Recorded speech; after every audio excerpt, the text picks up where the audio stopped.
Bueno, buenas tardes a todos los aquí presentes y también a las personas que están desde casa. Quería daros la bienvenida y presentarme brevemente. Para quien no me conozca, yo soy Rosalía Calle Bocanegra y bueno, soy profesora en esta universidad y además también coordinadora del Centro de Español. Quería agradecer pues eso, a todos los que estáis presentes, también a Eva por aceptar nuestra invitación y sobre todo también a Blanca Admela, que es la agregada de educación de la Embajada de España en República Checa, en Praga, y la tenemos aquí también online.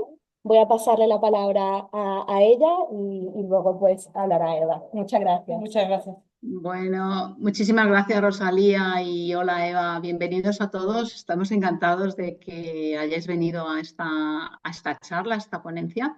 Como sabéis, en el Centro de Recursos estamos intentando hacer una especie de charla, de presentación casi todos los meses. La hemos retomado a partir del mes de septiembre y nuestra intención es hacer charlas no solamente relacionadas con el aprendizaje del español como lengua extranjera, que es muy interesante, sino también hacer una pequeña serie que comenzamos el mes pasado con aquellos países que comparten también el uso del español y la cultura, ¿no? En realidad se trata de poner en práctica lo que es el diálogo intercultural, ¿no? Tenemos un montón de países que comparten la lengua española y nos parece muy interesante darle cabida en estas sesiones. Así que el mes pasado, en octubre, empezamos una sesión que llamamos Caleidoscopio Hispanohablante y en esa ocasión lo dedicamos a Argentina. Pero este mes hemos decidido dedicárselo a México y lo vamos a hacer de mano de esta persona que tenéis aquí, que es Eva Kubatova, que se ha prestado a hablarnos de México. Es un país que conoce bien, pero nos interesa sobre todo aspectos un poco secretos, significativos de su cultura. Ella le ha puesto el título de Tres Bs de México y cada una de las Bs, pues ya sabéis que significan, bueno, lo que viene en el subtítulo del título de la conferencia, bello, bizarro y bohemio. Os tengo que decir que Eva es traductora, ella además bueno, es intérprete también, habla muy bien español y ella además es antigua alumna de esta universidad, o sea que lo tiene todo, tiene todas las características que queremos para que hoy desarrolle una ponencia. Espero que os guste mucho y que podamos seguir con esta serie de caleidoscopios y dando cabida a otros países. Así que Eva, todo tuyo y estamos muy atentos a lo que nos puedas contar. Muchas gracias. Muchísimas gracias, Blanca. Buena tarde a todos. Buena tarde en línea. Eso es una charla tridimensional. Estamos aquí los que estamos presentes, están aquí los que están en línea. Espero que todos nos estén viendo y escuchando bien. Y el único problema que tengo al día de hoy es que normalmente camino cuando hablo, mientras que aquí tengo que estar atada acá. Si es que de repente empiezo a caminar, por favor, les pido a todos en esta sala que me digan, no, no, no, porque no solo que nos dejarían de ver, sino que también nos dejarían de escuchar porque el micrófono está justo aquí. Les doy la bienvenida, como bien se dijo, me llamo Eva Kubatova y estudié en esta bella facultad hace muchos años ya. Y entonces aquí empezó mi vida de lo que sería mi amor hacia la cultura hispanohablante. Originalmente era hacia España, donde pensé durante mucho, mucho rato que iba a vivir, lo cual cambió hasta y abruptamente, o como dice mi hija checo-mexicana, ya un pequeño spoiler para el inicio, abruptamente, abruptamente cambió cuando por primera vez me fui a México, porque estaba estudiando el doctorado en la Universidad Carolina y entonces me lancé a los archivos que están en la Ciudad de México, en el Palacio Negro de Lecumberri. El Palacio Negro de Lecumberri es una antigua prisión, como bien se ve en la presentación. Aquí están viendo que ahí están las celdas, donde están realmente archivados los papeles de la colonia. Y entonces, como estaba estudiando el siglo XVII, estaba pidiendo en el archivo de Lecumberri, en el archivo nacional, pues mis escrituras, pues todo lo que implicaba mi tema, porque mi tema era las relaciones neerlandés-hispanas. durante la existencia de la Compañía de Indias Occidentales y su reflexión imagológica en los archivos. Estaba hablando de los piratas del Caribe. Porque ahí les va, porque esta calle de Krzyżkowskiego realmente me definió tanto que no solo estudié hispanística aquí, sino que la estudié combinada con neerlandística, que está justo aquí al ladito. Y entonces el holandés y el español, pues de repente, pues, junto con lo de iberoamericanística, entonces me tuve que crear el tema como para de repente pues, utilizar todo lo que había estudiado, ¿no? O sea, ¿verdad? O sea, cada uno nos estamos forjando nuestro propio destino y cada uno nos estamos forjando igualmente en la academia también nuestro futuro. Y entonces me creé este tema, el cual realmente en Iberoamericanística en Praga fue recibido con, muy dudosamente. Me preguntaron, Eva, por Dios, ¿y eso se puede escribir? Les dije, no tengo ni la menor idea. Pero sí, se escribió y terminé el doctorado en Iberoamericanística con base en mis estudios hispanoamericanos hoy de hispanística y de neerlandística. El archivo de Lecumberri es un lugar bizarro. Ahí se creó realmente lo bizarro que es para mí México, porque si es que mi primer viaje a México empieza con algo tan bizarro que uno va a una antigua prisión y pide de las celdas los archivos, lo cual implica el sonido tradicional de las celdas. Imagínense que se pide en el folio X, slash, lo que sea, sobre el siglo XVII, lo cual se ve justo así en mi búsqueda de los piratas holandeses y sus nociones en los archivos de la colonia, y de repente ahí le sacan los archivos de la celda. Y así, desde una celda, le sale la historia. México ahí me presentó mi primera historia y ahí me di cuenta de que lo bizarro puede ser también bello. Porque no sé si el título de las 3B de México les tocó el timbre, les sonó familiar, porque las 3B se le dice a una cosa totalmente diferente. Normalmente no es bello, bizarro y bohemio, sino que es un juego de palabras con bueno, bonito y barato, lo cual es un conocimiento, digamos, base de las 3B. Cuando algo en España o en Hispanoamérica cumple con las 3B, es bueno, bonito, barato. Pero hoy estamos lidiando con algo mucho más profundo, que es bello, bizarro y bohemio. Lo bizarro de mi primer viaje fue que conocí a un mexicano llamado Israel. Sí, es un poco problemático de repente desde el año pasado. Estamos viviendo en la República Checa y explicarle a los checos que se llama Israel está complicado, está complicadísimo. En Olomouc tenemos otro mexicano que se llama Israel también. Saludos al mexicano olomucense de Israel. O sea, qué pena que no nos haya visitado hoy, porque mi esposo, el pobre, se presenta en su checo igualmente pobre, ahoy, ya hacen Israel, ya Stad, soy Israel como el país. Y a lo cual la mitad de la población checa masculina le responde, hola, yo soy Cuba, como la isla. Y entonces, de igual forma que nos conocimos en un bautizo muy, muy bizarro, lo cual es para después de las 10 de la noche, después de 2 días, de repente nos dimos cuenta de que esto era para siempre. Y entonces yo me lo quedé, él se quedó conmigo y a las 2 semanas lo tenía en Praga. Y entonces, de igual forma que desesperadamente, no, perdón, no desesperadamente, sino sorprendentemente, perdón, se me confundieron las palabras, México se metió en mi corazón sin haberlo esperado. Por eso igual desesperadamente. O sea. Pues de igual forma, este mexicano llamado Israel se metió en mi corazón igualmente y de igual forma sorprendente procreamos una nueva generación mexicana, medio checa, medio mexicana, la cual es nuestra hija Ana Carmen, ahí en medio. Y realmente lo que implican los libros, que aquí están presentes, los de Zoom no los están viendo, porque ahorita estoy en el tercer tomo de la aventura editorial de escribir sobre México, sobre lo bonito que es México, sobre lo bizarro que es México y sobre lo bohemio que es México en todos los sentidos de la palabra.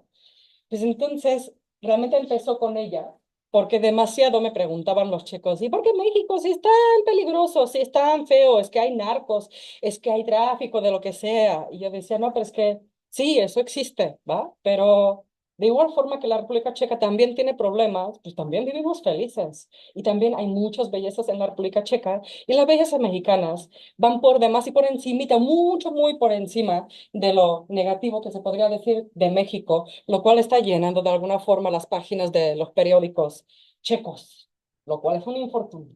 Y entonces, como para que nadie buleara a mi hija cuando entrara en la escuela primaria, pues entonces empecé a escribir los libros sobre México, presentándole a los checos todas las bellezas de México y omitiendo totalmente, sé que es alivista rey de la pista, pero omitiendo totalmente todo lo negativo, aunque no faltan temas que también son críticos, sobre todo sociales. Y entonces ahorita estamos en la aventura del tercer tomo. Esta bella tabla de muchos, muchos, muchos dibujos son 81 temas que han pasado por los tres tomos de Mexicopedia. Entre ellos hay muchos que son bellos, realmente creo que todos, y muchos de ellos son bizarros y también algunos de ellos son bohemios. Y hoy nos vamos a presentar algunos de ellos. Como aquí estamos en presencia de los amantes de la cultura latinoamericana, hispanoamericana, hispana, entonces no les voy a dar las preguntas clave. ¿Qué es lo que están viendo y qué conocemos de México? Porque estoy totalmente segura de que aquí en esta presencia, en esta bella facultad, conocemos muchos, mucho.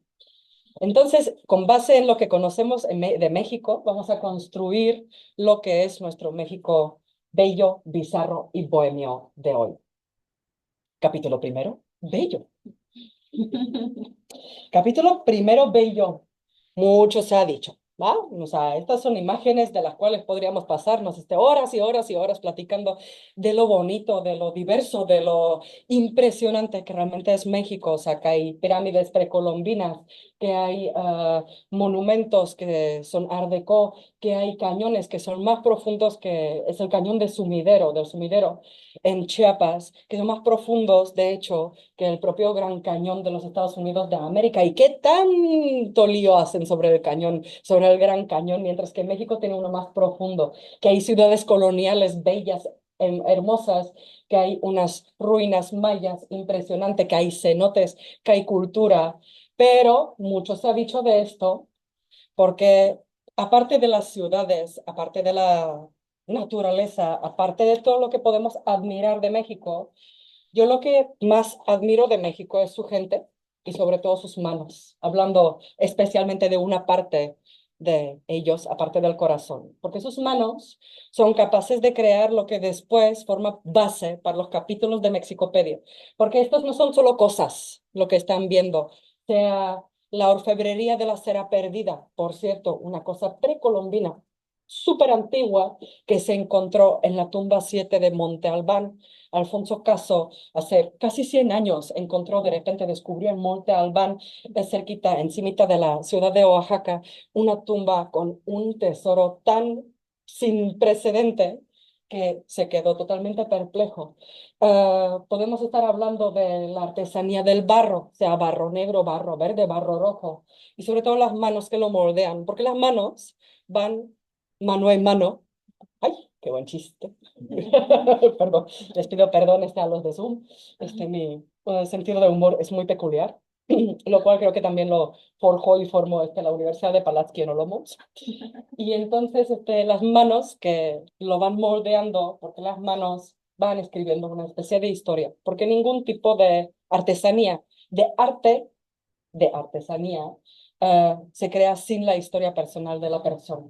Artesanía también podría ser, por ejemplo, la juguetería, los juguetes mexicanos que tienen muchísima tradición, porque durante muchos, muchos, muchos años estoy buscando de repente el juguete tradicional mexicano, porque en México lo que está de moda es muchísimo plástico. Y de repente nació mi hija y yo decía, no, pues que yo no quiero más plástico. Encima de este de mala calidad, que de repente se te deshace en las manos y dices, ay, pues es que lo voy a tirar y ni siquiera se recicla bien. Dices, ¿qué? ¿Dónde está el juguete? Y justo estaba hablando con una amiga yendo a San Miguel de Allende en el carro y entonces le estaba externando mi preocupación. Digo, es que quiero escribir sobre los juguetes mexicanos porque debe haberlos. ¿Dónde están? ¿Dónde están escondidos? ¿Por qué mi hija no los recibe en la Navidad de los Reyes? Porque, ¿por qué la gente sigue regalando el plástico? Y entonces en eso pues, me estacioné, aparqué en San Miguel de Allende y ahí había un Museo del Juguete Popular Mexicano. Le agradecí a mi universo mexicano, al cual normalmente le presento una duda o una petición. Oye, este universo me gustaría escribir sobre el juguete. Tómalo. Aquí en la República Checa tenemos estos dibujos animados de Mac Shebestova que tienen este teléfono roto que dice, ah, por supuesto, ¿cómo no? Y entonces México, de alguna forma, coopera con cada uno que viaja o vive en él. ah, sí, tengo toda la confianza de que México coopera en su universo con la persona que le da respeto, pongámosle que a través de los libros, y México le coopera presentándole los temas, uy, presentándole los temas que la otra persona necesita o desea. O podríamos estar hablando del papel picado. Este papel picado que aquí viene con la palabra amor y que se está pegando a los hilos manualmente, milimétricamente, con una exactitud impresionante en los garajes de los artesanos. Ambas de las partes del papel picado son artesanales totalmente. En nuestra boda, porque al mexicano llamado Israel me lo casé, me lo desposé aquí en la República Checa, entonces tuvimos papel picado a medida, a la medida. Entonces ahí lo estábamos colgando con mis amigas, muchísimo trabajo, porque es muy frágil, muy finito, y se rompe con facilidad. Entonces lo estábamos colgando y una estaba preguntando y dice, oye, qué bonito está eso, o sea, esto, pues como que, ¿cómo se hace? Y yo estaba así, como que le respondo, ¿no? Y una amiga que es diseñadora gráfica, digo, fácil, comploteo, así lo corta, así ya, y ahí, no, querida, con un martillo, pom, pom, pom, o sea, así, aparte de los motivos que sí después ya son tan tradicionales que ya se van produciendo como para los festejos de la independencia o para el Día de Muertos, pues sí es una artesanía total con un martillo y múltiples herramientas más. Podríamos estar hablando de las manos que trabajan con jade, con obsidiana, que trabajan con ámbar, que es muy tradicional también de México. México es uno de los países con mayores yacimientos del mundo de ámbar y solo en México se halla un ámbar rojo. Es fantástico y es asombroso. Podríamos estar hablando de las manos que recolectan a 4 pesos por kilo el café de Veracruz. 4 pesos por kilo. El peso y la corona checa más o menos, disculpen, están igualitos. Entonces, 4 pesos, 4 coronitas, 5 coronitas por un kilo de café recolectado. Mientras que no se recolecta de tal grado que vendría a la planta y diría, ay, dame, ¿no? O sea, como si fuera grosella, pero me tomaré bis. Y entonces se va recolectando y es súper difícil de repente encontrar la bolita que esté totalmente madura como para no arruinar la taza de café. Todo un arte. O podríamos estar hablando de las manos que están formando los huaraches mexicanos, que son los zapatos tradicionales que protegen de la mordida de una serpiente, de un machetazo o de lo que sea, para los cuales nuestros pies están tan sensibles ya que cuando nos ponemos los huaraches indígenas originales, pues de repente digo, ¡ay, ampollas! O sea, que las veo venir instantáneas, pero la piel suavecita como princesita, pues realmente, o sea, en los campos mexicanos pues no encuentra mucha cabida. Tengo unos temas que especialmente profundo me llegaron al corazón y uno de ellos es el tema de los pigmentos naturales, del trabajo con lo que es. ¿Sabrían decirme cómo se llama el pigmento azul? Cobalto no es. Índigo, muy bien. Con el índigo, que no es originalmente de México, o sea, no es lugareño, pero se está trabajando mucho índigo. O sea, en los rebozos, que son como estos chales, en los cuales no solo sirven como para taparse, que está Luis Rodríguez, quien trabaja en los rebozos de forma tradicional, justo con el icat. Icat es como batica. Entonces, de repente, o sea, sí es capaz de crear unas preciosidades inmensas con los hilitos. Y entonces los rebozos mexicanos están llevando la historia de las mujeres, porque las mujeres mexicanas deberían tener cada uno un rebozo. Mis cuñados no los tienen, porque ya son demasiado citadinas. Pero la tradición decía que cada mujer recibía un rebozo a la hora de estar embarazada, porque en este mismo rebozo, con este mismo rebozo, iba a parir porque se le iba a sujetar la panza, porque no se le iba a caer. En este mismo rebozo iba a poner a su bebé como para llevarlo al mercado, a trabajar, a donde fuera. Y en este mismo rebozo, cuando ya el bebé camine o caminara, pues entonces llevaría los productos para el mercado como para venderlos. Entonces se dice del rebozo mexicano que es la cuna, el matrimonio y el ataúd de la mujer, porque en este mismo rebozo la mujer está envuelta en su ataúd en su último viaje. El trabajo con índigo es fascinante y es fantástico. Y también está hermoso ver a los artesanos que de repente se les nota, o sea, que sí trabajan con índigo, porque nunca se les quita el azul de las manos. O el rojo tampoco se les quita de las manos a las artesanas que, por ejemplo, trabajan aquí no con algodón, sino con lana en Oaxaca. Los dos son de Oaxaca, o sea, con excepción de Luis Rodríguez, con los rebozos, que es de Tenancingo. Todos estos, o sea, el de la derecha, con la mano azul, es de Oaxaca y las imágenes de abajo son también de Teotitlán de Valle, o sea, que está cerquita de Oaxaca. Ahí se trabaja cochinilla, que es un bichito, un pequeño bicho quien vive o que vive en la nopalera, en el nopal, encima de los cactuses, que sean nopal, que también son comestibles, que se puede hacer cuero artificial con ellos, o sea, y que antes se construían edificaciones porque el nopal tiene como una baba especial que hace el cemento pues, más duradero y más pegajoso. Y entonces todo eso se está escribiendo a través de todas estas historias.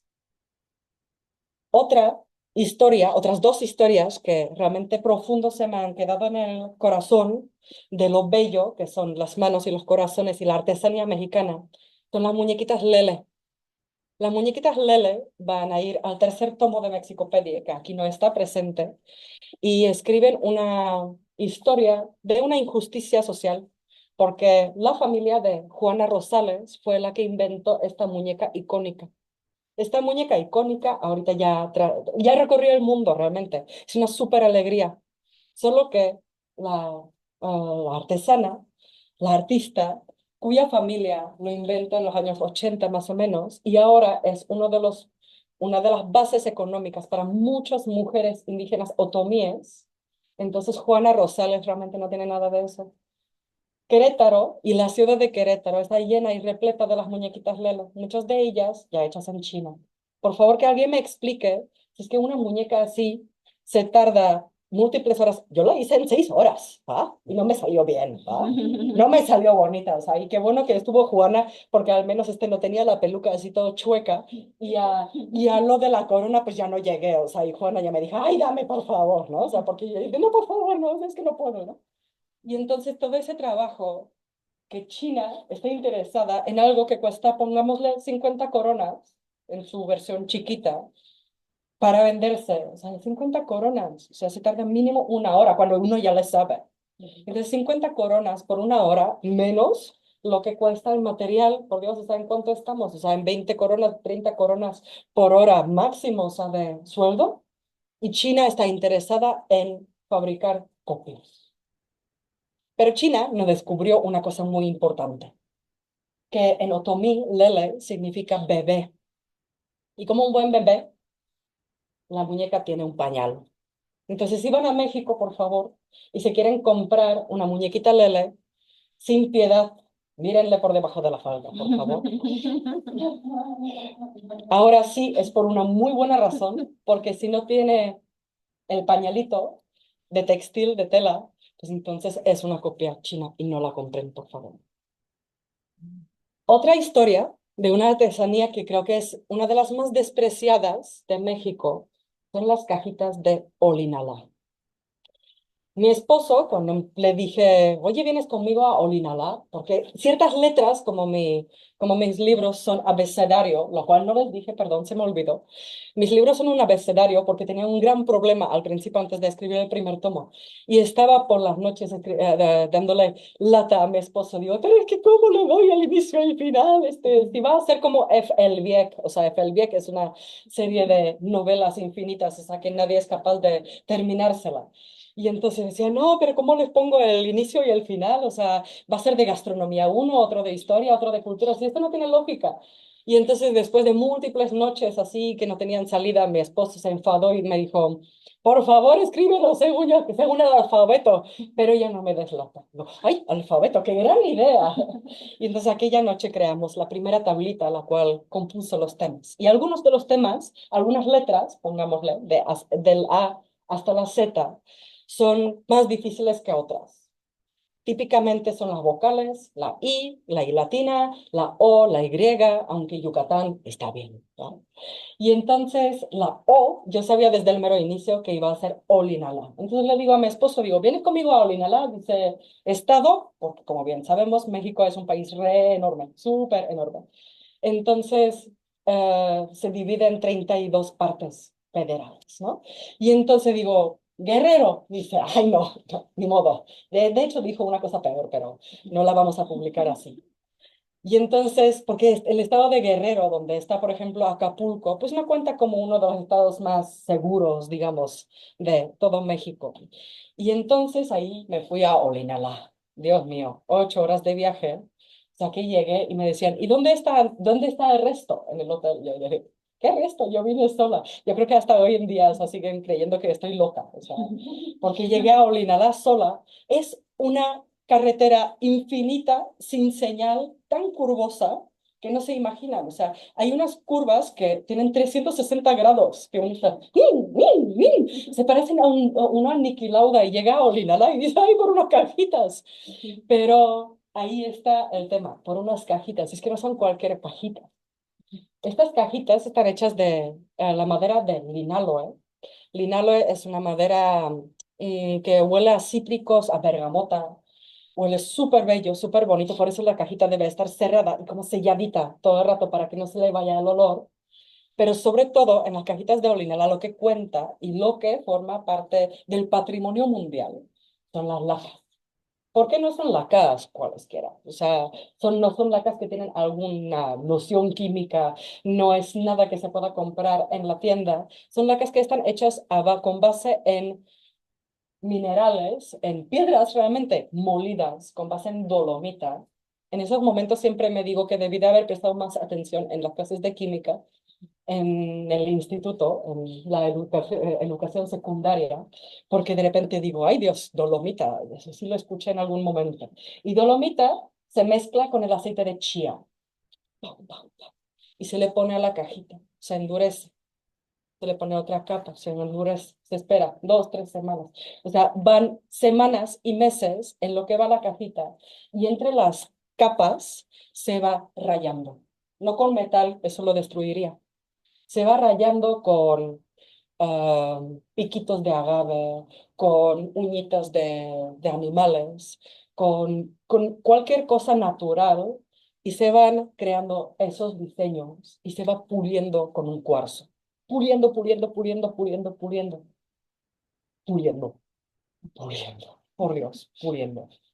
O sea, es una de las cosas más hermosas que he visto en mi vida. Mi esposo me estaba despreciando cuando me salía a Olinalá y decía, ay, primero te van a matar, segundo te vas a matar y tercero, ¿dónde está tu seguro de vida? Yo no tengo ninguno, perdón, ¿no? Pero yo valgo más viva que muerta en este mero momento. Entonces, me salí a Olinalá y volví con esto. Volví con las cajitas de Olinalá y mi esposo, que es mexicano, toda la vida pensó y eso que no me casé con un tonto, se lo juro, ¿va? O sea, toda la vida pensó, ay, pues eso lo teníamos en casa, pues está pintadito, porque una de las maneras de cómo decorarlo es con trocitos de oro y con unas florecitas muy, muy sutiles, con unas brochitas que tienen tres pelitos. Entonces pensó que eran cajitas tales cuales pintaditas, con acrílico. No, para nada, para nada. Es una cosa impresionante que realmente creo que debería ser escuchada y oída a través de todo el mundo, porque si es que algún artesano en México escribe la historia de despreciación, de no llegar a los oídos necesarios, es la ciudad de Olinalá. Por favor, no vayan a Olinalá. Yo fui por ustedes, ¿va? O sea, no, es uno de los capítulos que lo hemos probado por ustedes y ustedes ya no tienen por qué, ¿no? Pero, y lo hice con todo el corazón. Y en todo ese viaje de las curvas de 360 grados me estaba grabando un audio. Este audio se podrá publicar hasta post-mortem, porque tiene como 4 horas y media. Y me estaba comentando a mí misma, y aquí van a encontrar a la turista de nacionalidad indefinida en el barranco después de un choque con una vaca y la carretera derrumbada, ¿no? Y cosas así. Y después ahí justo me grabé lo que ahora es el inicio del capítulo de Olinalá, de O como Olinalá, y O como Orestes, que es este artesano. Y entonces O de Olinalá empieza con las palabras, para ir a Olinalá, o tienen que tener una muy buena razón o muchas ganas. Yo afortunadamente tenía las dos porque si no me lo reprocharía hasta hoy en día. Entonces, Olinalá, hecho por ustedes. Bello. Iniciamos con las pirámides, pasamos por artesanías y lo bello tiene que obligatoriamente terminar con comida, porque el amor hacia México se tiene que comer. O sea, si es que en checo se dice que el amor traspasa el estómago, pasa por el estómago, en México vale por 1000. Porque el amor hacia México, pues es que uno no agarra un buen taco y no se le derrama la salsa hasta el codo y no se ensucia y no tiene esta sensación áptica, o sea, de tocar la comida y de disfrutarla con todo lo que se puede palpar, saborear, escuchar, el crujido del limón mexicano, Dios mío.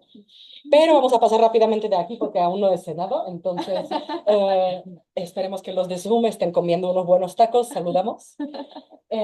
Y este señor es una vez más mi esposo, porque los libros están llenos de chistes, porque la vida, me gusta vivirla divertida, y entonces en cada uno de los tomos van a encontrar diferentes imágenes, aparte de muchas fotos, van a encontrar siempre en cada tomo a mi esposo como el señor que come en cada foto, porque es el mejor modelo para comer, porque siempre me ha dado muchísimo palo sacarle foto a cualquier persona comiendo, porque digámoslo, honestamente, la comida mexicana no está apta como para la primera cita, ¿no? De igual forma que no vamos a ir para la primera cita a comer un espagueti a la boloñesa, porque sí, es hasta la tercera cita mínimo, ¿no? O sea, pongámosle que la comida mexicana está en la quinta, y eso que cuando sí se sabe comer bien. Entonces mi esposo ya se acostumbró a que en cada tomo aparece como el señor que siempre tiene la bocotota abierta y llena de comida. Y de chistes así van a encontrar siempre. Y por ejemplo, también en cada tomo hay un guapetón. Ese está puesto para mi diseñadora, porque los diseñadores normalmente no leen los libros que diseñan. Y yo siempre estoy intentando meterla en algún tema y después le pregunto, ¿leíste sobre los chilaquiles? Y dice, oh, sí, sí, leí sobre los chilaquiles, porque ahí le pongo a un guapetón. Y entonces el guapetón la jala al tema porque dice, ¿y este quién es? Es un tema interesante y suele ser el único tema que mi diseñadora normalmente se lee de cada libro. Pasando a través de mi diseñadora y los trucos que le pongo para que lea, pasando a lo bizarro, que es nuestra segunda parte de la plática. Lo bizarro, ya iniciamos con el Palacio de Lecumberri, que es el archivo de la nación, y, por cierto, es una expresión muy conocida, porque si conocen a los escritores perdidos, a Burroughs, Burroughs, ¿sí les suena? ¿Sí les suena? Pues este escritor mató a su esposa en la Ciudad de México y estuvo preso en el Palacio Negro de Lecumberri. Pero, volviéndonos a lo bizarro, traspasamos la noción de entre lo bello y lo bizarro a través de la comida. Eso también es comida mexicana, pero ya está en el capítulo de bizarro. Lo bizarro podría ser diferente parte de carne que se encuentra en el mercado mexicano. Yo tenía muchísimo miedo, por ejemplo, de los pollos mexicanos, porque los pollos mexicanos son muy amarillos y yo conocía nada más a los de Babish, a los blanquitos, o sea, envueltos en plastiquito, o sea, eso para mí era el pollo, ¿no? Y de repente, pues ahí, al aire libre el pollo. Dios, es que lo venden todo en un solo día. Estaban los pollos amarillos, súper macizos, o sea, grandotes. Y después estaba buscando a mis pollos blancos. Digo, ¿dónde están mis pollos blancos? Entonces no cocinaba pollos desde mis primeros años de México. Y entonces después le hablé al pollero, Edgar, de nuestro mercado. Digo, oye, Edgar, ¿por qué los pollos son tan amarillos? Dice, porque comen maíz. Digo, pero qué aditivos, qué colorantes, qué antibióticos. Dice, antibióticos caros, maíz barato. Entonces empecé a comprar los pollos amarillos. Pero, por ejemplo, en México, lo que sirve para cualquier tipo de animal que sirve para cuestiones comestibles, se utiliza hasta la última parte del animal. Total.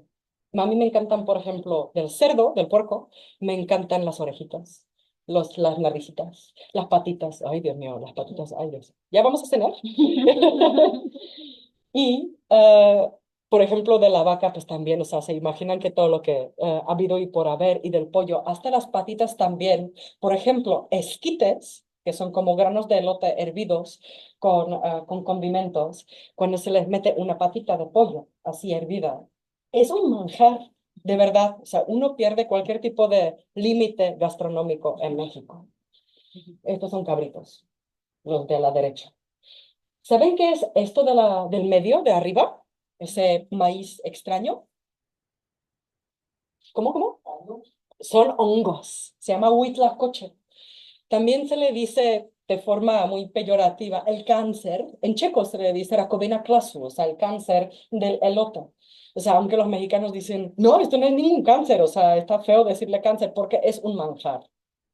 Es lo que es snieď kukuřičná, el huitlacoche, es realmente un hongo, un microbio, una bacteria que ataca al elote. Y en la República Checa o en cualquier lado del mundo, realmente que no sea México, cuando los agricultores de repente tienen una plaga de huitlacoche, están casi que muertos. Mientras que en México, de repente están casi que lanzando fuegos artificiales, porque aquel elote con huitlacoche, este elote infestado de huitlacoche, tiene mínimo 10 veces más de valor. Porque los aztecas al huitlacoche le decían, pues, se le dice el caviar azteca. Y es una cosa bien rica.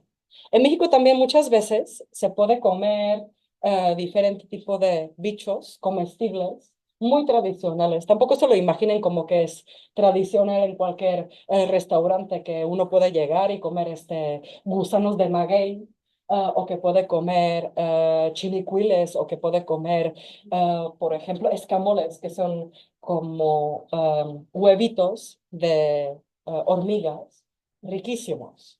Si es que uno no supiera que son huevitos de hormigas, no sabría, o sea, qué es lo que está comiendo. Digo, ¡ay, qué rico!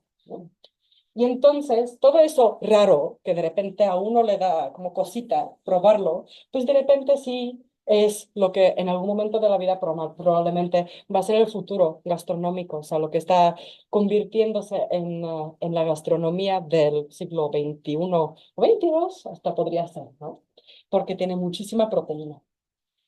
Sin embargo, hay una cosa por encima de los bichos, de las hormigas, de los huevitos, de las patitas de cerdo, de cualquier tipo de huitlacoche de elote, que realmente, perdón, pero desprecio. Creo que es la única cosa de México que desprecio.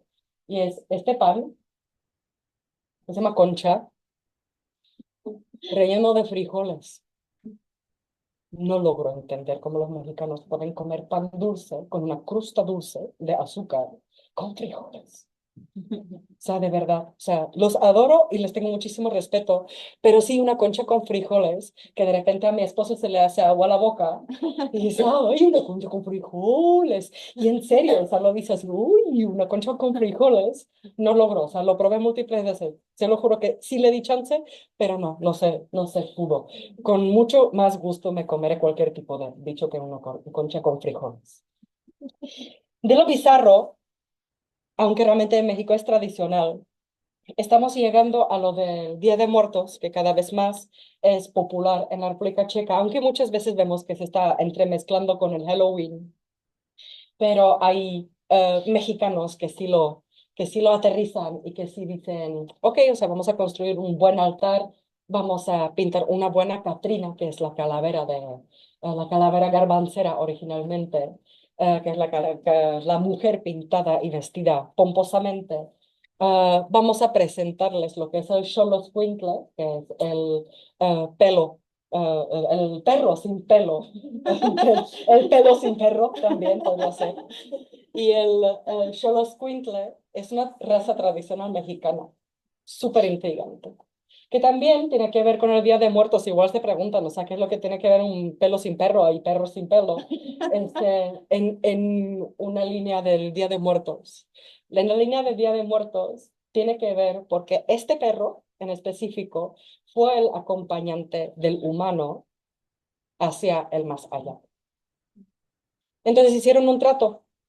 Si tú me tratas humano bien durante mi vida o durante tu vida, yo te voy a acompañar en el más allá. Entonces es un guía espiritual. Bien intrigante, solía ser vegetariano, el perro, perdón. El perro solía ser vegetariano, hoy en día ya come de todo, pero se le caen fácilmente los dientes. Entonces, a partir de los 6 años más o menos de edad, come nada más papillas, o sea, comida molida. Así también se celebra el Día de Muertos. Estamos en Pomuch, porque los checos somos estrictos. Sobre todo me gusta y me divierto, como aquel GIF de Michael Jackson con popcorn. ¿Sí lo ubican? O sea, que en las redes se pone cuando está a punto de estallar un debate bien ardiente. Entonces ahí estoy, cuando la gente se pone a platicar, por ejemplo, de cómo se toma el tequila. ¿Cómo se toma el tequila? A ver, los de Zoom nos pueden escribir en los comentarios, cómo se toma el tequila. ¿Cómo se toma el tequila? No tengan miedo, o sea, no hay respuesta. Pues yo no casi nada, porque es de calidad. Entonces, lo que sí que se pone lo del limón y tal, eso es una tradición europea, porque el tequila sabía a nada. Entonces, se le ponen cosas extra para hacer un poco más interesante y de lo que sepa, solamente les ponen limón y canela cuando vienen los turistas. O sea, los mexicanos no lo toman. Ahí sí voy a firmar, ¿dónde firmo lo de canela? Porque cero canela y cero naranja. Pero vamos a preguntar a más. No sé si han escuchado los de Zoom, que es el buen tequila se toma sin nada. Ok, ¿cómo lo tomarían ustedes? O sea, es una buena opinión. ¿Cómo lo tomarían ustedes? Señor Esparza, ¿cómo tomarías el tequila? Sin nada. Muy bien, muy bien. ¿Alguien lo tomaría con sal y limón? No tengan miedo, yo lo tomo con sal y limón. Yo lo había probado antes con sal y limón también. Con sal y limón, o sea, con limetka, o sea, el limón verde. Sí. Muy bien, el tequila se toma como nos dé la gana. Porque hay mexicanos que se lo toman on the rocks. Hay mexicanos que lo toman sorbito tras sorbito, como que se debe de gustar. Hay otros mexicanos, por ejemplo, mi cuñado Carlos, saludándote, que lo toman en shots. Hay mexicanos como mi cuñada, la esposa de Carlos, que arruina con todo el corazón el mejor tequila con Squirt, que es como una limonada de pomelo, o sea, algo así. Y entonces cada uno de los mexicanos se lo toma según como le dé la gana. Y eso es lo bello, porque nadie te va a ver mal si es que con sal y limón, si es que derecho al pecho, si es que como sea. Y entonces de eso se trata México, o sea que los chicos somos muy, muy enfocados en cómo se toma el tequila. Y ahí en el Facebook yo me pongo como el Michael Jackson con el popcorn, cuando la gente dice, yo conocí a un mexicano que se lo tomaba así. No, pero es que yo conocí a un mexicano que se lo tomaba así. No, pero es que, no, todos erróneos, porque yo conocí a un mexicano. Hay 126 millones de mexicanos, lo cual nos haría, incluyendo a los niños, 126 millones posibles de maneras de cómo tomar el tequila. Y ahí les va, o sea, también los chicos tenemos la gran pregunta, ¿y en qué día y qué se hace cada día del Día de Muertos? Cada región lo tiene diferente. México es muy grande, es tan grande como Europa desde Portugal hasta Eslovaquia. Entonces, de igual forma que el Día de Muertos en la República Checa se celebra de alguna forma, de otra forma se celebrará en Madrid, de otra forma en Bruselas, de otra forma en Sturovo. Y así en la península yucateca, en Yucatán, hay una ciudad que tiene un panteón muy peculiar. Se llama Pomuch, la ciudad, y ahí exhiben a sus difuntos en cajitas. Con todo el amor, los cuidan en las cajitas. Va así, cuando uno se muere en el ataúd, lo meten como en una especie de tumba, como vemos en medio, y ahí sucede el proceso natural de lo que sucede con una persona después de la muerte. Después, cuando ya se muere otra persona dentro de la familia, se saca aquel difunto, se mete otro ataúd y ya se mete en una cajita el original, el difunto original. Se le pone como un trapito, se borda con nombre, con flores, con lo que sea. Y cada día de muertos se saca esta cajita, se le saca el polvo, se limpia con pinceles. De repente vi a una abuelita que estaba cuidando a su esposa post-mortem totalmente, con todo el amor. Eso es amor hasta la ultratumba de verdad, hasta el último momento de la palabra, o sea, último literal, porque le estaba sacando de los ojitos de los ojos, que seguro tienen en español algún nombre, pero no me lo sé, perdón. La cuenca. La cuenca de los ojos. Y entonces le estaba sacando polvo, o sea, en presencia de sus dos nietos, con todo el amor, estaban cuidando a la abuela. Sé que a nosotros, porque tenemos la muerte como un tabú, no hablamos de la muerte es algo feo, o sea, en el Día de Muertos checo vamos al panteón, decimos, "Ah, otro año sin ti", y nos vamos, nos chispamos del panteón lo más rápido posible, o sea, dejamos las flores, limpiamos un poco y ya nos vamos, o sea, pero ¿qué tal si nos dejamos inspirar por la cultura mexicana un tantito, no como para limpiarle la cuenca de los ojos a la abuela, aunque yo a la mía, por ejemplo, se hice un trato con la mía, porque siempre tuve una relación un poco extraña con la muerte. Entonces yo la maquillé después de la muerte. Estuvo bien interesante la experiencia. Así, el señor Gonzalo, aquí está como la experiencia de Pomuch que también existe, que es el infortunio cuando alguien muere antes de unos 2, 3 años después de la muerte del difunto anterior. Entonces el proceso de descomposición no se termina y entonces la descomposición sucede al aire libre mucho más lentamente que encerrado en la caja. Pero de todas formas, incluso algo tan que ya para nosotros podría llegar a ser repelente, tocar un cadáver realmente es un amor que se les brinda a sus difuntos. Estoy viendo en el público así unas caras de, por favor, ¿puedes quitar a los muertos? Ya los quité. Ya los quité, pero me gustaría que nos quedáramos con la idea básica del amor hacia la ultratumba. Este también es un amor de los mexicanos hacia la ultratumba, es la lucha libre. Es como un wrestling, una especie de wrestling que tiene sus reglas, que tiene sus rudos y que tiene sus técnicos. Y estos ambos son rudos, los señores, o sea, que están exhibiendo sus músculos y que es como juego y pan muchas veces para los mexicanos. Y es que lo quisiéramos ver desde el punto de vista algo crítico, ¿no? Porque los mexicanos van a la lucha libre, las entradas son más o menos baratas, aunque están subiendo porque se está volviendo muy, muy popular. Ahora hay salas VIP como para que no les aterrice una jarra de cerveza, un tarro de cerveza encima de la cabeza en el público, o para que no les aterrice como aquí abajo, un luchador en la tercera fila volando. Hay dudas, yo también la tuve, de si es que la lucha libre es una actuación. Ay Dios, es que se dan unos golpes, se han muerto luchadores. De repente había un luchador, yo lo viví, o sea, porque mi esposa es un gran fan, estaba así colgando del ring. No lo atendieron durante 10 minutos porque pensaron que era una actuación, se dio un mal golpe en la cabeza. Uno se puede morir en la lucha libre. Es un deporte peligroso. Por más que tenga esta parte rimbombante de actuación, de lo dramático, de que a veces más hablan en el micrófono, incluso groserías, me voy a acostar con tu esposa, ¿no? Incluyendo estas cosas y el público está chillando así de felicidad, ¿no? Y están jugando por las máscaras. Algunos de ellos juegan sin máscara. Estos dos que tenemos aquí siempre han luchado sin máscara. El de arriba me dijo, ay, chiqui, ¿tú crees que esta carita necesita máscara o qué?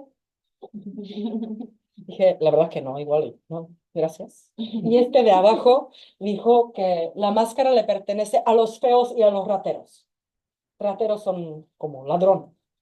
Este de abajo, Babyface, en su juventud tenía una cara de bebé, por eso Babyface.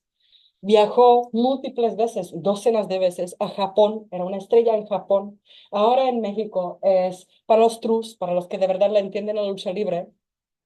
Entonces puedo morirme felizmente sabiendo que recibí 3 bofetadas por parte de uno de los mejores luchadores de la lucha libre mexicana, porque yo lo estaba entrevistando y de repente me dice, oye, güera, güera es como un nombre para una chica blanca, oye, güera, ¿para que no te vayas sin aprender algo? Y con esa mano tota me dio una bofetada desde acá hasta la barbilla.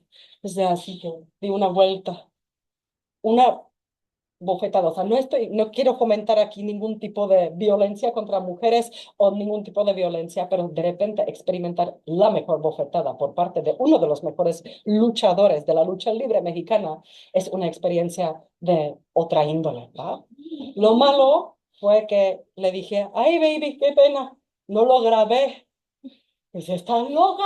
Y me da otra por la otra parte. Le digo, ah, qué bien, grabado. ¿Y por qué soy tonta?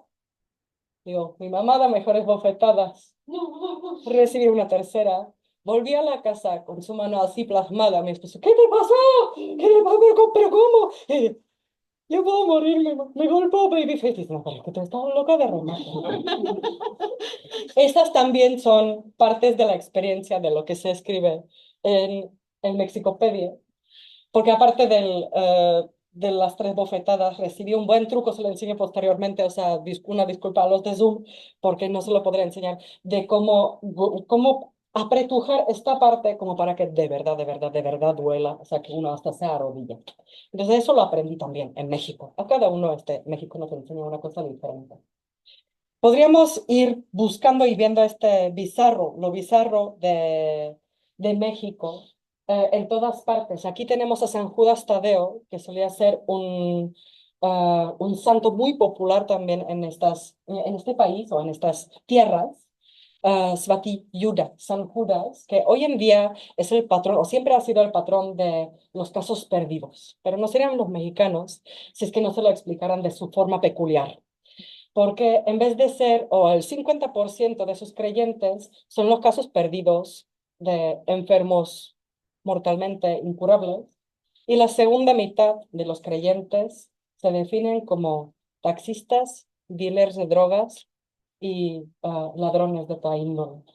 Dicen que cada día 28 de cada mes en México no se roba, porque todos los malandros están en la iglesia. Me lo han confirmado muchas veces y el 28 nunca me han robado. De hecho, nunca me han robado en México. Entonces, espero que también estén a salvo cada día 28. Pero de verdad me encontré con gente que tiene tanta fe en que este santo plenamente católico los va a resguardar y salvaguardar a la hora de estar practicando algún tipo de delincuencia. Ya que estamos haciendo como un puentecito hacia lo más bizarro, porque por encima del San Judas Tadeo aún podríamos tener a la Santa Muerte, lo cual es un rito y una santa que de verdad ya está más allá del límite de lo seguro para mí. Entonces, de la Santa Muerte ya no investigo, ya no me intriga ese nivel de población, digamos, o sea, o ese nivel de peligrosidad que podría implicar buscar ese tipo de tema. Pero sí me fui a Catemaco, ahora en marzo. También me llevé a mi esposo y a mi hija. Tampoco vayan a Catemaco, por favor. Váyanse a cualquier lado en México, porque después dicen, "Ay, que nos dices a dónde no ir, pero no nos dices a dónde ir". Cualquier lado. Pero no vayan a Olinalá, porque no merece la pena el camino, y no vayan a Catemaco, excepto a que no sea el primer viernes del mes marzo. Porque el primer viernes del mes marzo, en esta ciudad originalmente muy normalita, estándar, con esta iglesia blanca y azul que da campanadas cada hora, al lado de este lago, en cuya orilla se construyó su casa Mel Gibson también. Porque ahí en Catemaco, por cierto, se grabó la película de Apocalipto de Mel Gibson. Y entonces ahí pues, la vida transcurre hasta la Misa Negra de los Brujos, porque Catemaco es la capital de los brujos mexicanos. Y ahí De repente los brujos queman pentagramas. Uno los está viendo con unos ojos así, que dice, ¿qué es lo que está ocurriendo aquí? De repente hay un pentagrama enorme, enorme, enorme, todo huele a petróleo con el cual está ardiendo el pentagrama. La gente se mete en el pentagrama como para recibir su limpia. Y tú estás dudando de, ¿me meto o no me meto? Yo me quedé afuera porque de verdad me dio mucho miedo. O sea, aunque uno podría decir, yo no creo en esto, ¿no? O sea, la magia negra, no. ¿Pero qué tal? ¿Qué tal si algo, no? Qué tal si tiene algo verídico? ¿Qué tal si la magia negra que están practicando estos brujos, que pueden invocar al diablo, dicen, a través del WhatsApp, incluso hoy en día? Pues la modernidad llegó incluso a la brujería. ¿Qué tal si hay algo cierto? ¿Qué tal si eso mexicano de creer en la brujería? Por ejemplo, mi cuñada llevó a su hija a un brujo como para que le hiciera una limpia después de una ruptura fea con un chico, porque la chica no, o sea, mi sobrina no podía dormir y entonces lo llevó a una limpia con un brujo y se le quitó, ya pudo dormir. ¿Qué tal si funciona? Yo me hice una limpia, sí estaba dudando de si es que me hago una limpia con estos señores de la magia negra o si es que opto por un chamán, porque los chamanes pues trabajan con la energía espiritual, con la magia blanca, como lo podríamos nombrar, y entonces me hice una limpia por primera vez, no sé si por última, pero creo que sí, nada más como para experimentarlo. Estoy con un chamán ahí en Catemaco, en la otra punta del lago, en la otra parte del lago. No sé si funcionó, pero estuve 3 meses teniendo energía estática en el cuerpo, que le estaba dando el beso de buenas noches a mi hija en una habitación oscura y al darle un beso se vio chispitas. Se lo consulté al vendedor de mis, yo le digo, chunches mágicas en mi mercado, porque de repente pues vende un sinfín de jaboncitos que de repente los llevo a la República Checa o los traigo a la República Checa de regalo peculiar como para romper hielos en conversación.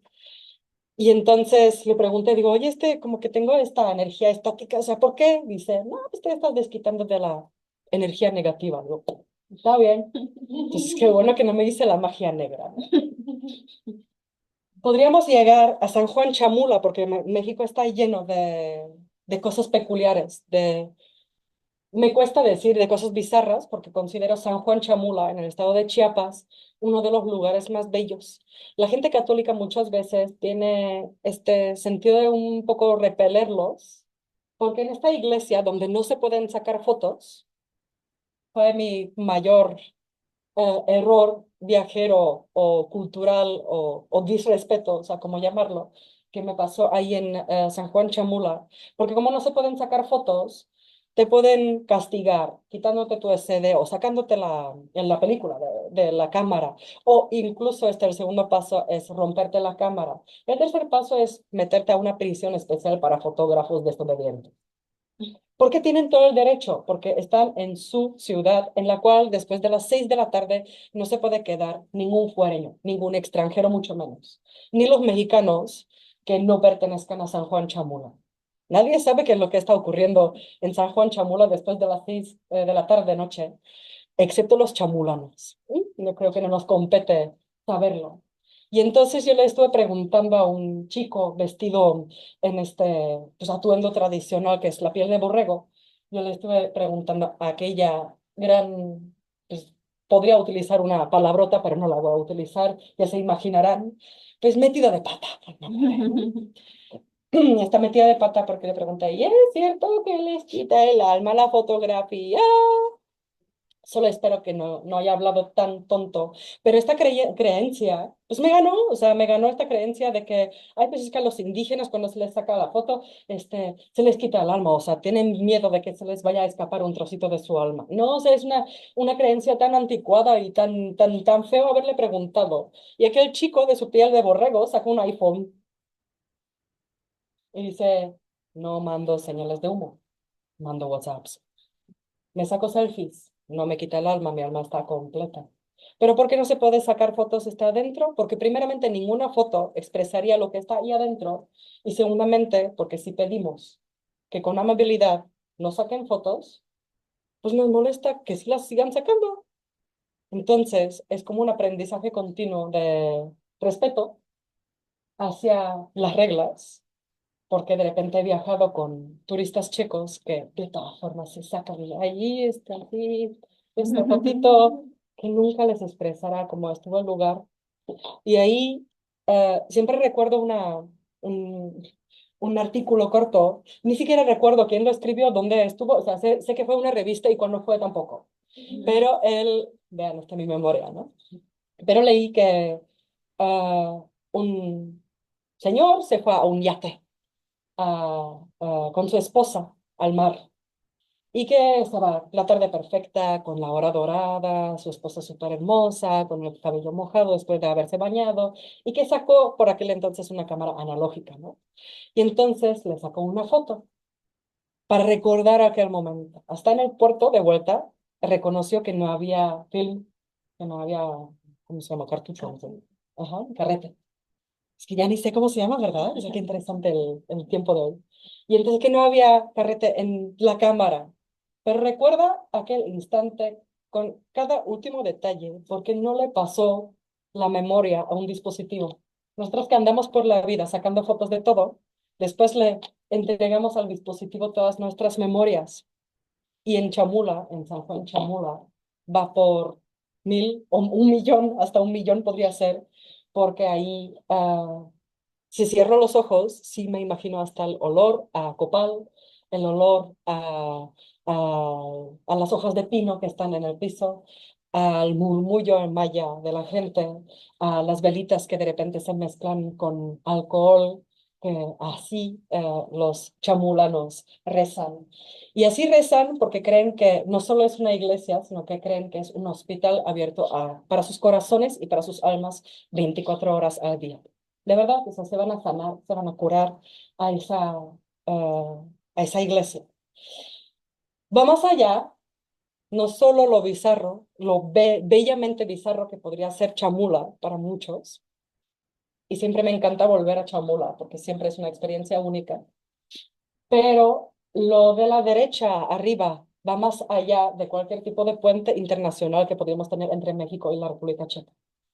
Porque en la iglesia de Chamula se van matando, ahí dentro de la mera iglesia, se van matando gallinas, sobre todo gallinas negras, porque forma parte de la ceremonia. Lo de las velas, del alcohol, de unos soft drinks tipo Coca-Cola, o sea, porque cuando se eructa se sale el espíritu maligno del cuerpo. Y entonces, hasta el final del rito, realmente van matando una gallina, originalmente viva, o sea, la traen en una bolsita de plástico. La gallina normalmente sí sabe qué es lo que le espera. Y las que son las más valiosas son las gallinas negras. Y ahí les va que la mayoría de las gallinas negras en Chiapas son checas. Hay un señor, yo le digo señor Pollito, porque cada día, o sea, como intérprete tuve el placer de acompañarlo en México a diferentes partes de su viaje de negocios y cada día traía una corbata con pollitos de diferente color. Entonces el señor Pollito sabe hacer que los huevitos estén genéticamente modificados. E hizo un trato con el gobierno de México que en una cooperativa femenina, cooperativas son pues solamente son cooperativas, o sea, de lugares en los cuales se reúnen las mujeres en unas asociaciones como para respaldarse económicamente, sea en forma de artesanía, sea en forma de agricultura, sea en forma de la crianza de la gallina negra. Y entonces está exportando los huevitos genéticamente modificados que tienen el 90% de probabilidad de que salga una gallina negra, la cual es la más valiosa, y entonces está asegurando el señor Pollito de la República Checa el ingreso financiero estable a las mujeres chiapanecas. Llegamos a lo bueno. Y ya me apuro porque ya me estoy haciendo larga. Lo bohemio, yo creo que no les va a sorprender si empiezo, después de las gallinas checas en Chiapas, si empiezo con el mariachi, el cual fue, dicen las fuentes históricas y está corroborado, nada más que no está muy bienvenido decírselo a los mexicanos, porque al mariachi lo consideran parte tan nítida de la cultura mexicana que no está bien decirles, oye, ¿sabías que el mariachi tiene orígenes checos? Porque co Czech to muzykant, cada checo es un músico. Y entonces el mariachi, dice la leyenda corroborada por los historiadores, llegó con Maximiliano de Habsburgo después de la mitad del siglo XIX, cuando Maximiliano durante 3 años se convirtió en el emperador de México antes de ser fusilado. Pero como trajo a toda su corte, incluyendo a los músicos, a los recién mexicanos después de la Guerra de Independencia, les encantó tanto la música que se quedaron con muchos ritmos y de hecho cuando están escuchando la música del mariachi y las polcas de nuestras tierras, pues entonces los ritmos son muy parecidos y muy similares. Otra noción checo-mexicana tiene una noción encima indígena muy bella, porque esta es la artesanía huichol, se podría decir en español, pero el nombre original es huirárica. Los huiráricas habitan en la costa pacífica de Nayarit, del estado de Nayarit, y hasta en el 2024 siguen creyendo que su peregrinación entre 5 puntos importantes para su etnia siguen haciendo el mundo girar. Creen que si cada 2 años no estuvieran peregrinando en silencio absoluto, con pura agua y sin comida, nada más en su solemnidad interna, siguen creyendo que el mundo dejaría de girar. Aparte de eso, a lo cual para nosotros es muy difícil comprenderlo y entenderlo y captarlo en su totalidad, porque nada más decimos sí, porque más allá no somos capaces de asimilarlo, ¿no? Aparte de eso, los wiráricas trabajan con chakiras. Chakiras en español este ibérico es Como cuentas, cuentas, también, cuentas. Con chakiras cuentas, o como se les llama. perlitas. Perlitas también podría ser. Pero ¿con qué perlitas? ¿Con qué chakiras? ¿Con qué cuentas? ¿Qué es lo que está escrito en la bolsita? Preciosa. Preciosa. ¿Dónde está ubicada la empresa de Preciosa? En Jablonec nad Nisou. Es una empresa checa tradicional que trabaja estas cuentas. Y los wiráricas, que en el siglo XXI, en el 2024, con toda la convicción, siguen peregrinando en sus 5 puntos importantes para hacer el mundo girar. Trabajan su artesanía con total amor con las chakiras checas, porque las consideran las mejores del mundo mundial, porque las polacas no están tan bien calibradas. Entonces, de repente uno está hablando con entidades originales y están hablando de sus cosmogonías, y entonces terminamos hablando de una compañía de Jablonec nad Nisou totalmente checa. De igual forma, aquí no estamos en la República Checa o en tierras checas o como las que quisiéramos llamar. Aquí estamos en Europa Central, sobre todo en Berlín, el Harmony Pan tradicional de Berlín, porque cuenta la leyenda que en el cambio del siglo XIX y el siglo XX, Porfirio Díaz, el dictador, que sí fue un dictador, pero también hizo mucho bueno para la cultura mexicana, se encantó con la idea de los organillos, de los organilleros centroeuropeos. O sea, todos han visto seguro el cuento de Chiveterani, de los 3 veteranos. ¿Por qué los 3 veteranos estaban tocando un organillo? ¿Quiénes eran los 3 veteranos? ¿De qué eran veteranos? De una guerra. De una guerra. Y entonces, si en una guerra alguien se queda lesionado, después tiene incapacidad física de labrar sus tierras, pues se queda ¿qué?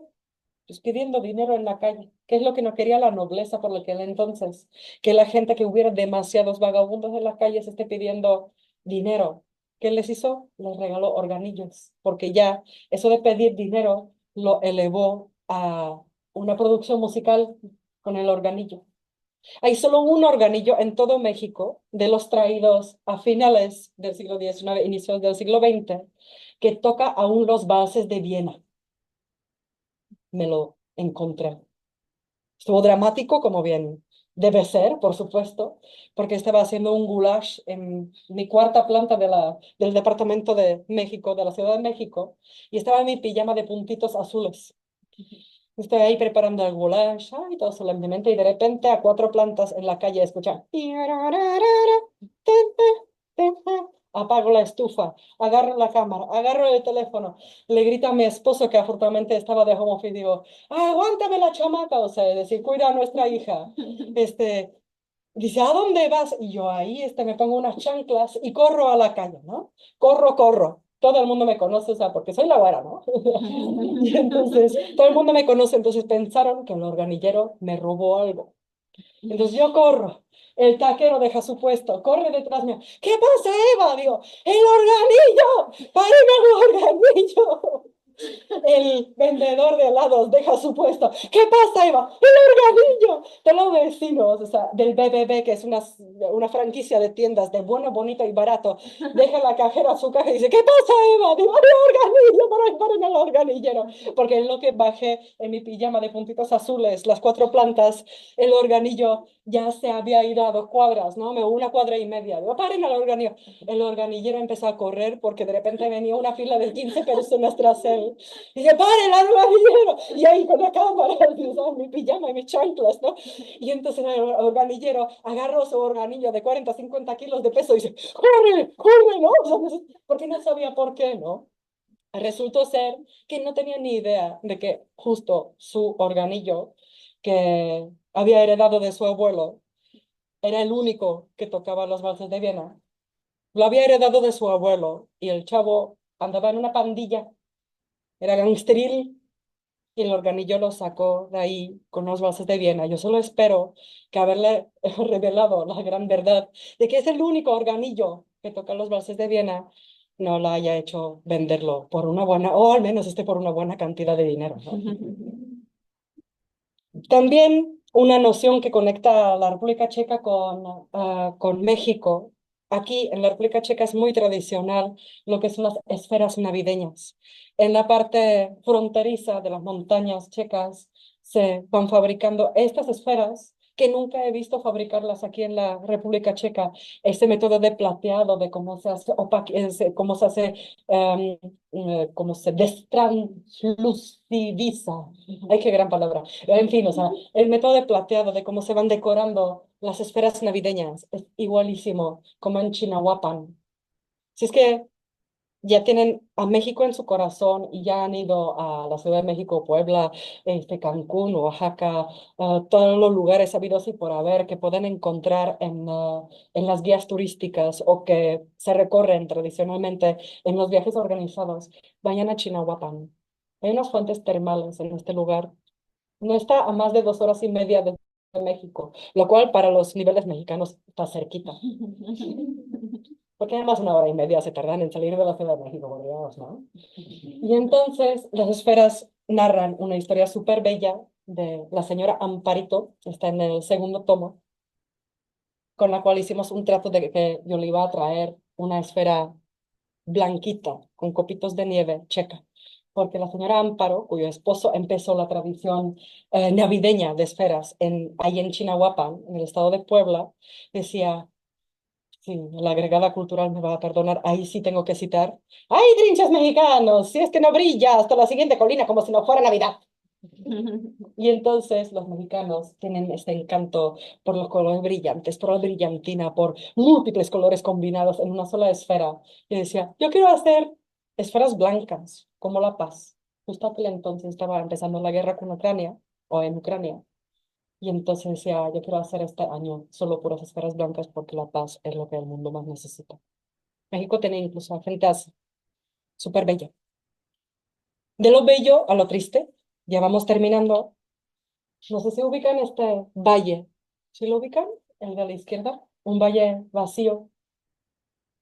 El valle de Lidice. Lidice, diríamos en checo, Lidice sería en español. El valle de Lidice, que fue arrasado en el año 1942 después del asesinato del Reichsprotektor Reinhard Heydrich. Ay, lo dije bien, qué bueno. Asesinados los lidicianos. Y México fue uno de los primeros países que reaccionó y negó cualquier tipo o sea, expresó la solidaridad total con el pueblo checoslovaco, aquel entonces, contra la dictadura nazi.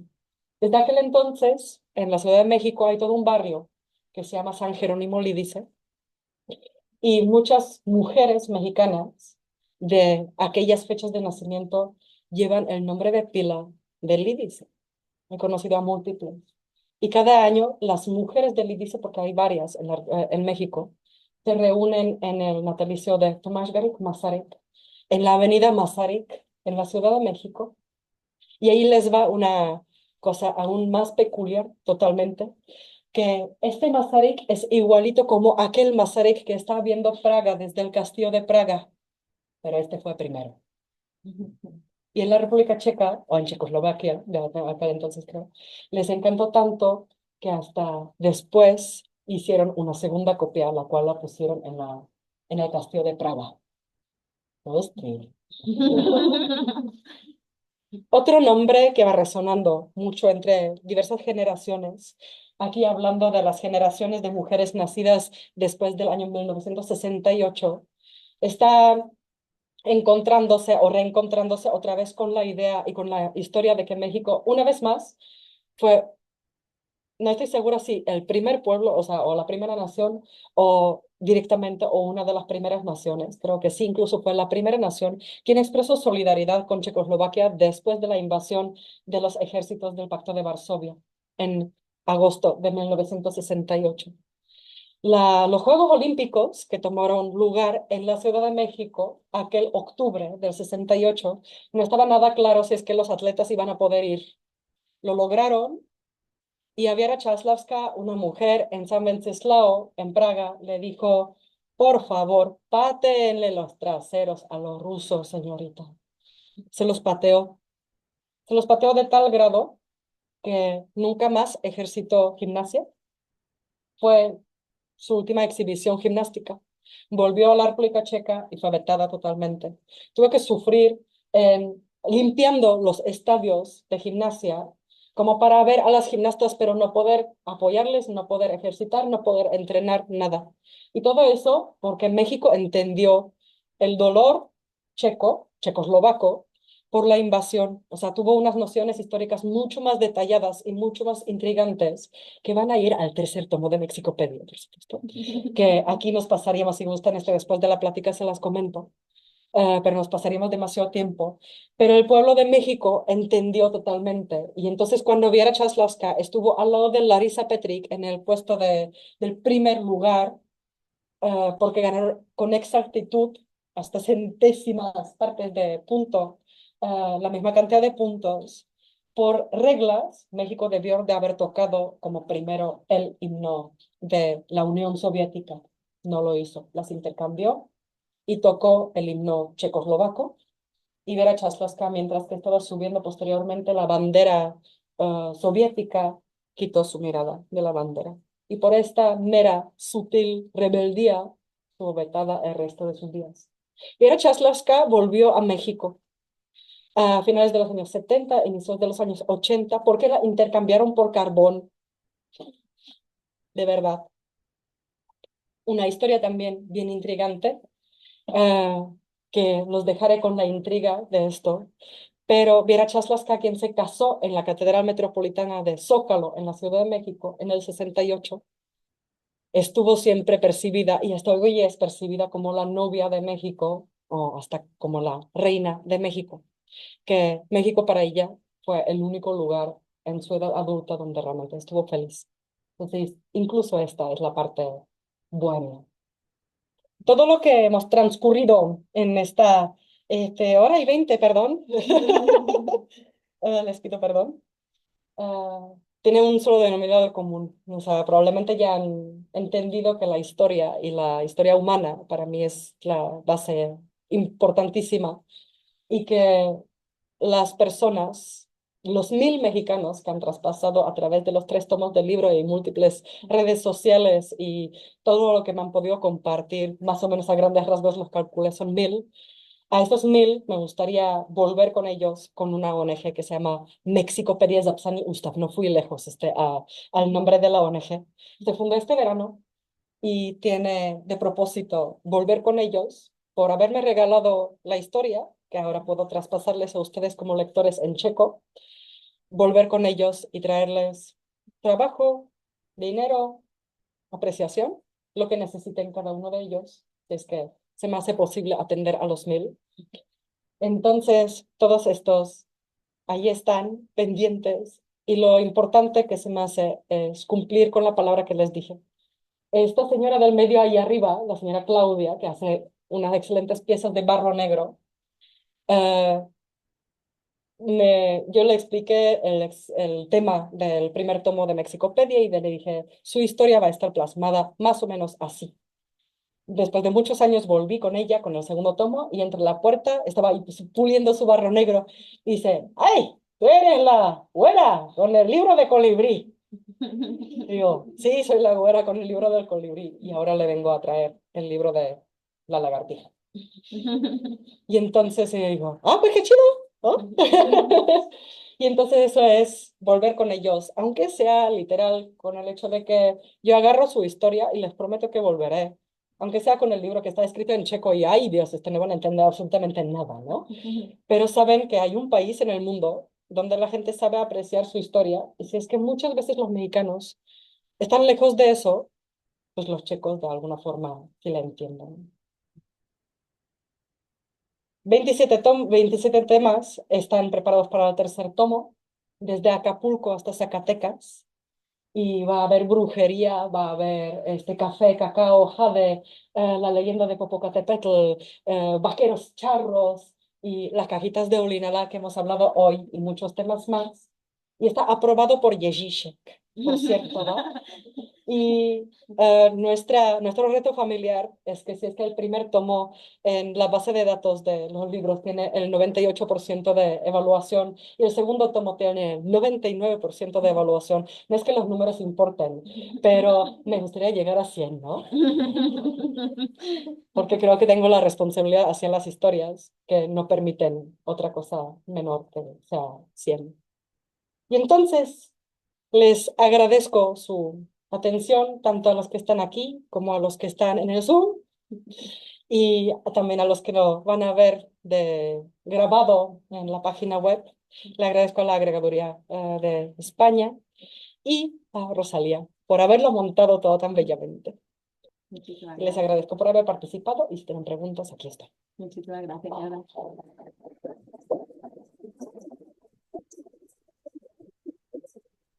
Eva, quería darte las gracias porque ha sido verdaderamente muy interesante. Me ha encantado el recorrido, quizás más que de CES, ¿no? Porque tanto color, ¿no? Hemos pasado del índigo al color negro de las cajitas.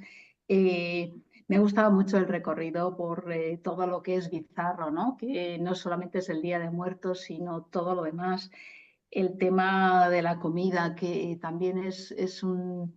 Cada día cobra más personas adeptas también en mi país, en España. Hay restaurantes mexicanos de comida rápida, pero hay tantísimos restaurantes mexicanos también de comida tan auténtica e inimaginable. Me ha gustado mucho todo lo que has contado de la lucha libre y también estos pueblos a los que no debemos ir porque se tarda en llegar, pero que, de los que no sabíamos nada, ¿no? Ha sido muy emocionante. Y me ha gustado mucho también ese recorrido que has hecho de cosas en común, ¿no? Con la República Checa y las alegres y las tristes, ¿no? Hace poco vi también una película sobre Lidice y al final de la película venía todas estas personas a las que pusieron el nombre de Lidice y vi que muchas de ellas tenían un apellido hispano. Entonces pensé, claro, esto tiene que ver también con México, ¿no? Y bueno, me ha gustado muchísimo y he aprendido una barbaridad, así que te felicito por ello. No sé si alguien quiere hacer alguna pregunta, pero me ha gustado muchísimo. Muchas gracias, Eva. Muchísimas gracias, agregada, de verdad.